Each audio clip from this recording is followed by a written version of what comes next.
Aneka kisah ganjil terserak di kolong langit, menerbitkan penasaran, membangkitkan rasa ingin tahu.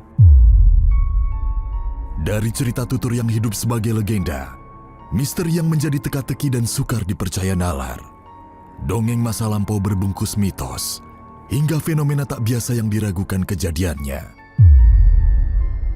Misteri Dunia mengajak pemirsa menyusuri jejak dan menyingkap rahasia yang tersembunyi di baliknya. Malam ini,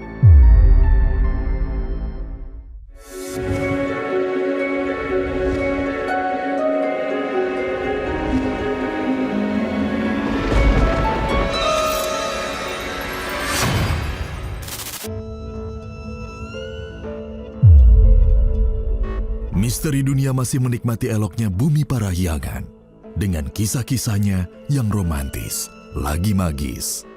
Malam ini kami ajak pemirsa beranjang sana ke Ciwidey, satu daerah yang berada di Desa Alam Endah, Kecamatan Ranca Bali, bagian selatan Kabupaten Bandung. Meski hanya berjarak lebih kurang 50 km dari kota Bandung, butuh waktu setengah jam perjalanan menggunakan kendaraan bermotor. Kawasan ini sohor dengan hawanya yang dingin dan pemandangan yang memikat. Bagi penikmat pegunungan, Ciwidey adalah bucket list wajib, dan tentu saja Danau Kawah Putih sebagai tujuan pertama.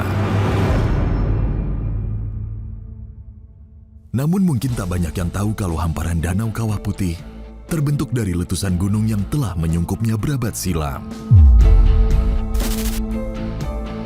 Gunung Patuha namanya. Serupa gunung aktif lain di tanah air, Patuha menyimpan 1000 kisah misteri. Mitos dan cerita tutur dari generasi terdahulu telah menjadikannya sebagai gunung yang dikeramatkan, abadi sampai kini. Misteri Dunia mencoba menyingkapnya.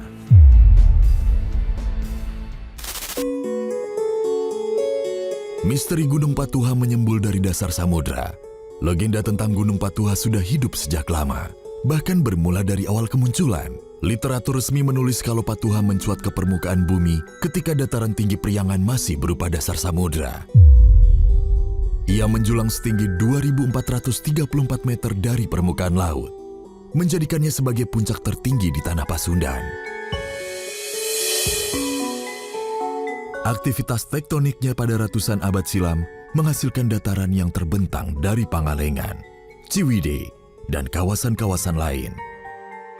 Karena umurnya yang tak terbilang masa itu, penduduk menyebut sebagai Gunung Sepuh. Disinonimkan ke dalam bahasa Indonesia sebagai Gunung Paktua, lama-lama menjadi Patuha, dan dibaiat sebagai gunung tertua di Pulau Jawa. Patuha tergolong gunung stratovulkanik aktif tipe B. Dalam catatan, Patuha sudah 2 kali meletus. Yang pertama pada abad ke-10, letusan yang meninggalkan kawah di bagian puncak sebelah barat. Karena mengering, masyarakat menamai Kawah Saat. Hamburan lava kedua terjadi abad ke-13. Periode eksisnya kerajaan Sunda Galuh. Letusan inilah yang menghasilkan kawah indah berupa danau. Air bisa berubah warna. Kelak, danau inilah yang dinamakan Kawah Putih.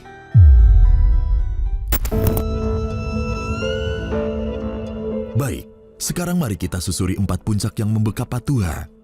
Yang paling atas dinamakan Puncak Utama atau Puncak Patuha, lalu Puncak Kapuk, selanjutnya Puncak Sunan Rama, dan satu lagi disebut Puncak Sunan Ibu. Dari keheningan 4 puncak inilah, sekujur tubuh Patuha menyebarkan aura mistis. Tidak saja cerita tutur para tetua, para pendaki gunung juga akan menemukan banyak petilasan dan tempat semedi. Keangkeran dan mistikal Gunung Patuha menemukan jawaban, karena di 4 puncak ini terdapat 7 makam leluhur. Eyang Jagasatru, Eyang Rangsasadana, Eyang Camat, Eyang Ngabayi, Eyang Barabak, Eyang Baskom, serta Eyang Jambrong. Kalau para sejarah, para leluhur, di sini semuanya termasuk yang dibawa di Sanghyang Buruan, Eyang Jagasatru, Bajambrong, yang seperti di itu Pabujutan ada 93. Banyak. Ya, kalau makom-makomnya berarti seperti biasa aja, nggak dibangun apa-apa. Itu kan dia nggak mau dipakai di pakai berteduh, pakai di tembok plester dia nggak mau. Kalau mau jarah yang penting kita harus bersih. Yang jarah ke sini bekas-bekas itu sampah-sampah itu harus bersih, jangan dibiarkan gitu.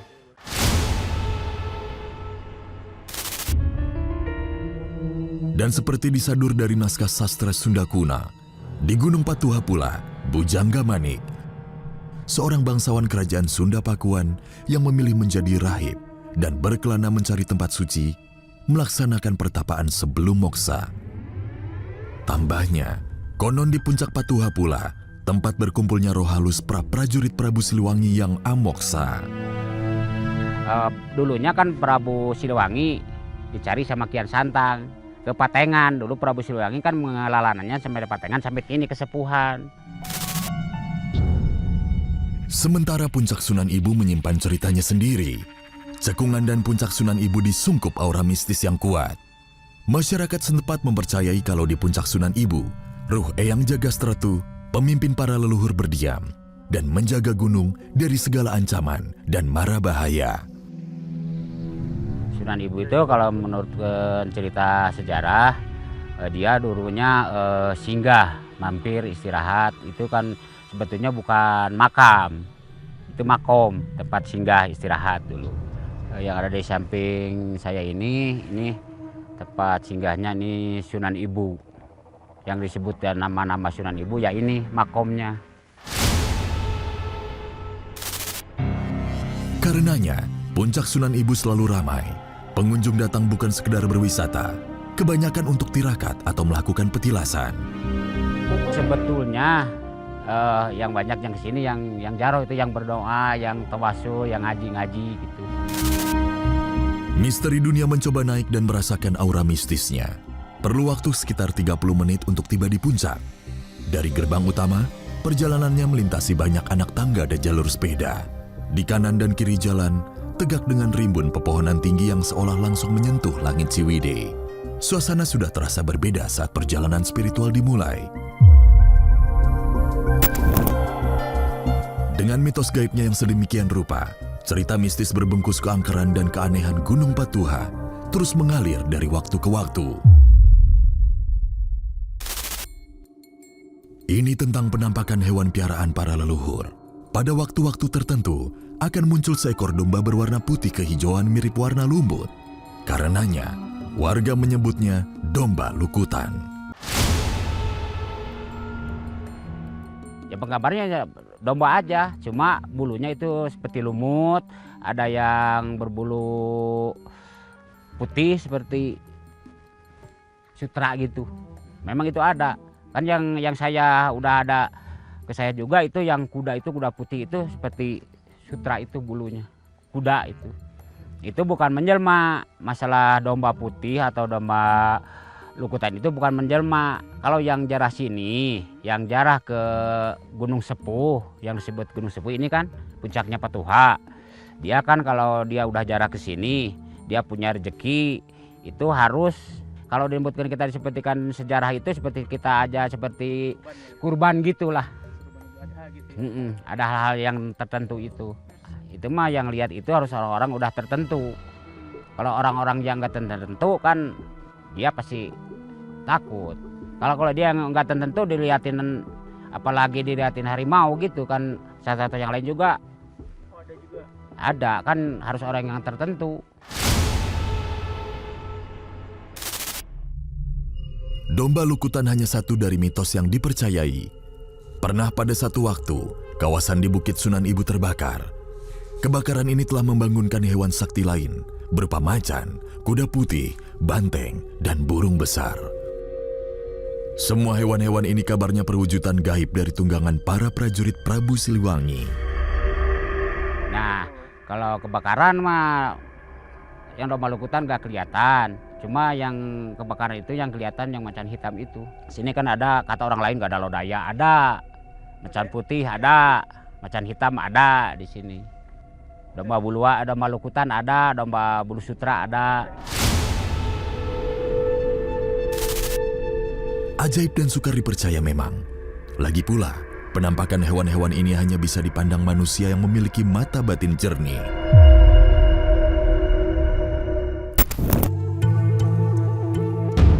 Mitos dan jejak misteri yang berkembang seputaran Gunung Patuha sebagai tempat ruh leluhur bersemayam telah menarik minat penggiat kebatinan untuk datang.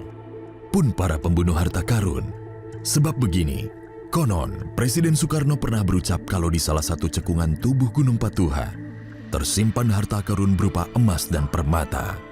Bapak proklamator telah mengamanatkan kepada Kuncen dan keturunannya untuk menjaga dengan sebaik-baiknya. Benarkah ini? Misteri Dunia mengajak pengamat kejadian di masa lalu untuk menyingkapnya. Jadi kalau untuk Gunung Patuha, memang di sini menyimpan banyak misteri ya, karena Gunung Patuha ini bisa dikatakan gunung yang paling tua yang ada di Tanah Pasundan, dan ini ada, kalau bisa dikatakan ini ada penunggunya ya. Kenapa disebutkan dengan Gunung Patuha? Gunung Patuha ini karena memang identik dengan penunggunya yang bernama Patua. Patua itu siapa? Patua itu adalah Eyang Barong Jagaraksa. Eyang Barong Jagaraksa yang memang di sini menjadi bisa dikatakan rajanya Gunung Patuha ya. Karena bisa dikatakan Gunung Patuha ini secara tak kasat mata memang terlihat banyak sekali kawasan-kawasan seperti kerajaan-kerajaan yang memang banyak penghuninya. Bahkan di sini juga ada yang disebut dengan Pengadilan Raja Abadi. Kenapa disebut Pengadilan Raja Abadi? Jadi seluruh para karuhun atau leluhur yang moksa, tempat perkumpulan setiap menyelesaikan masalah di dunia ini ya datanglah ke sini, ke tempat Gunung Patuha ini.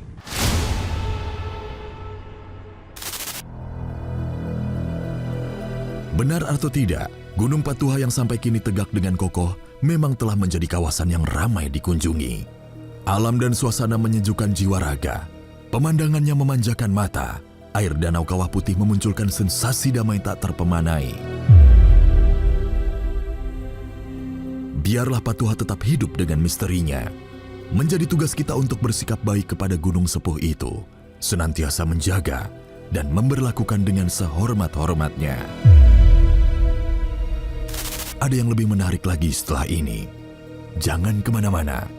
Misteri Dunia kembali sebentar lagi.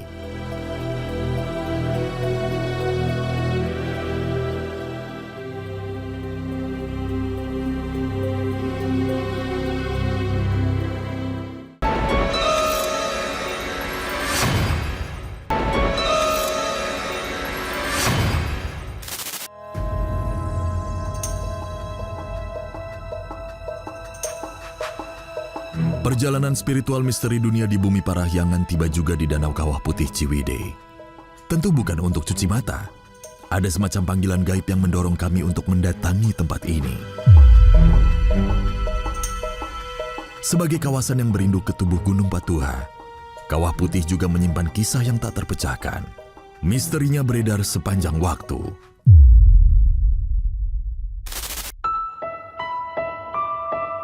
Sekarang mari kita silau dulu awal muasal keberadaannya. Seperti disadur dari sastra Sunda Kuna, juga cerita tutur tetua adat, Kawah Putih terbentuk akibat letusan kedua Gunung Patuha pada abad ke-12. Aktivitas tektonik maha dahsyat itu menyemburkan lava besar yang kemudian membentuk cekungan berupa danau. Kawah Putih menjadi kawah kedua di Gunung Patuha setelah kawah Saat yang terbentuk dari letusan pertama. Menurut data dasar Gunung Api Indonesia, Gunung Patuha termasuk gunung api aktif tipe B. Gunung api aktif tipe B adalah gunung api yang sejak tahun 1600 Masehi tidak tercatat adanya aktivitas erupsi baik freatik ataupun magmatik. Apakah pada abad 10 atau 12 terjadi erupsi dahsyat di Gunung Patuha? Dari data yang kami miliki itu tidak tercatat adanya kejadian tersebut. Namun demikian, ada salah satu peneliti pada tahun 1994 menyatakan bahwa aktivitas vulkanik di Gunung Patuha itu terjadi pada kala Pleistosin atas. Itu adalah skala waktu geologi sekitar 11.000 tahun yang lalu. Kawah Putih terbentang di ketinggian 2.434 meter di atas permukaan laut. Luas danau keseluruhan mencapai 25 hektar. Dan baru sekitar 5 hektar yang dimaksimalkan untuk tujuan wisata. Sisi utara dibatasi bebatuan terjal dan bagian barat masih terdapat pancaran kawah yang bergejolak. Dinamakan Kawah Putih karena tanah dinding kawah berwarna putih dengan air putih kehijauan di sekitarnya. Perubahan warna air danau kawah putih dan danau kawah di gunung api lainnya itu dapat dipengaruhi oleh faktor luar, artinya tidak berkaitan dengan aktivitas gunung api. Misalnya karena adanya penambahan volume air danau oleh air hujan, atau karena adanya air sungai yang masuk ke dalam danau kawah. Selain itu ada juga yang memang diakibatkan oleh adanya aktivitas magma. Itu diindikasikan oleh adanya perubahan warna yang diakibatkan oleh adanya perubahan komposisi kimia air atau adanya material-material dari dasar danau kawah yang terbawa ke permukaan karena adanya arus konveksi yang disebabkan oleh pergerakan gas. Semua keindahan alam, kekayaan belerang, serta keunikan kawah yang airnya bisa berubah warna, tersembunyi ribuan tahun di keheningan puncak Patuha. Baru pada tahun 1837, Dr. Franz Wilhelm Junghun, seorang dokter, geolog, dan botanikus berkebangsaan Belanda menemukannya. Kawah adalah suatu bentuk topografi negatif ya, yang terdapat di tubuh gunung api. Nah, proses terjadinya kawah ini bisa terjadi karena erupsi, di mana magma dari perut bumi itu naik ke permukaan dan membawa sebagian batuan dari tubuh gunung api sehingga terjadi struktur kawah ini. Atau dapat juga terjadi karena adanya pengosongan kantong magma sehingga terjadi kawah dengan mekanisme runtuhan.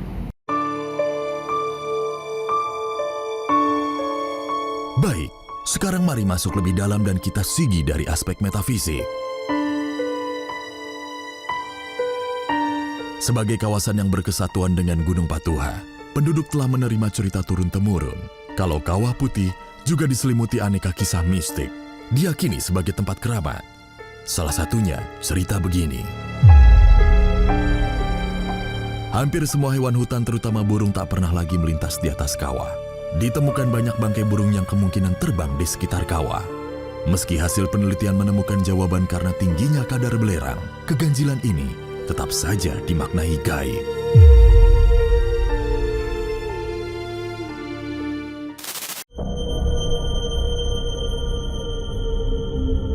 Ada lagi ini, telah didengar banyak cerita pendaki maupun pengunjung yang mengalami kejadian gaib dan di luar nalar.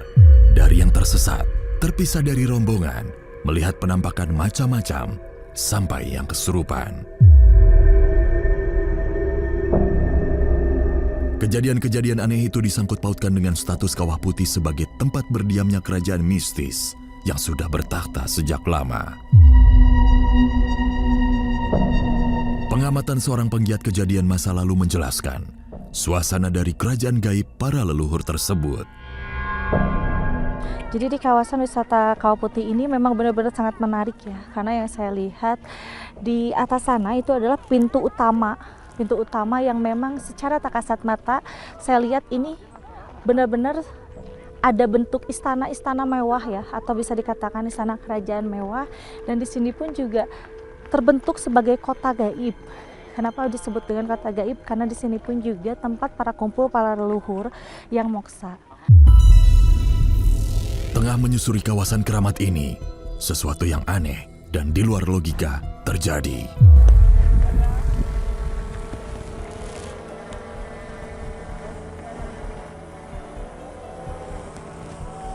Jadi tadi saya sebelum datang ke Kawah Putih ini, saya sempat berbincang dengan Abah ya pada saat di mobil, dan saya menanyakan salah satu, apakah ada mustika Wuning Galuh yang memang belum terambil oleh seseorang. Abah bilang iya, kalau untuk rambut cendana yang seperti itu kata Abah sudah diambil, tetapi untuk mustika Wuning Galuh dan juga mustika merah kepunyaan dari Sunan Ibu itu belum ada yang bisa untuk mengambilnya. Karena tadi pertama yang saya lihat, emang Sunan Ibu itu pada saat datang ke Patuha ini memang menyimpan sesuatu yang diburu oleh orang, yaitu salah satunya Mustika Wuning Galih ini. Kenapa disebut Mustika Wuning Galih? Karena warnanya itu kuning ya. Dan ini adalah asli kepunyaan dan kepemilikan Putri Nyimas Dewi Pertiwi, yaitu Sunan Ibu.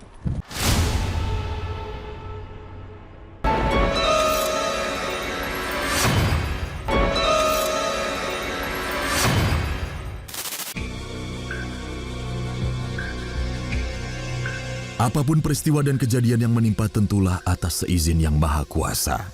Cerita tutur tentang Kawah Putih sebagai tempat berdirinya kerajaan mistis yang melindungi tanah Pasundan harus dimaknai sebagai sebuah kearifan lokal. Ada simbolik dan pesan yang hendak disampaikan. Sekurangnya agar kita mencintai alam dan merawat dengan searif-arifnya. Walau alam bisawab.